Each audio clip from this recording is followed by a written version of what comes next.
Hello बच्चों, let's see the question. The question says these question consist of two statement each. So हमें कहा गया है कि इस क्वेश्चन में हमारे पास दो स्टेटमेंट्स है, statement one and statement two. तो हमें बताना है कि क्या ये दोनों जो स्टेटमेंट्स है ये ट्रू है कि नहीं. अगर ये दोनों स्टेटमेंट्स ट्रू है तो क्या हमारी जो स्टेटमेंट टू है it is the correct explanation of statement of या नो. अगर हम देखें तो फर्स्ट स्टेटमेंट में हमें कहा गया कि among the alkali metals lithium salt exhibit the least electrical conductance in the aqueous solution.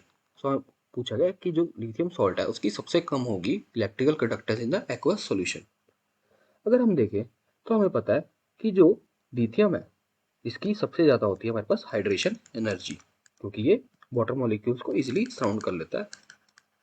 सो हम यहाँ पे देख सकते हैं इसका जो अगर ये इजीली सराउंड कर सकता है तो इसकी जो हाइड्रेटेड कैटायन होगा, मतलब जो इसकी रेडियस होगा, हाइड्रेशन रेडियस जो होगा ये सबसे ज़्यादा होगा अपने ग्रुप में. सो यहाँ पे देख सकते हैं कि अगर larger the radius of hydrated cation lower is the electrical conductance, क्योंकि हमें पता है कि अगर ये वाटर को इजीली सराउंड कर लेगा तो इसकी जो फ्री मूवमेंट होगी वो कम हो जाएगी.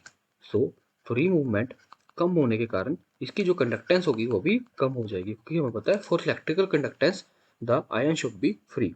सो यहाँ पे हम देख सकते हैं इसका जो इफेक्टिव रेडियस होगा इन द वाटर वो बहुत ही ज़्यादा होगा as compared to the other alkali metals. So lithium salt जो होगी वो सबसे कम इलेक्ट्रिकल कंडक्टेंस दिखाएगी in aqueous solution. So statement one हमारी करेक्ट होगी. स्टेटमेंट टू देखें तो हमें कहा गया है कि smaller the radius of the hydrated cation lower is the electrical conductance. तो ये बिल्कुल गलत होगी स्टेटमेंट, क्योंकि हमें पता है कि जितनी कम रेडियस होगी हाइड्रेटेड कैटायन की उतनी ज़्यादा ही हमारे पास इलेक्ट्रिकल कंडक्टेंस होगी, क्योंकि वो कम सराउंड कर पाएगा वाटर मॉलिक्यूल्स को. सो स्टेटमेंट हमारी गलत होगी.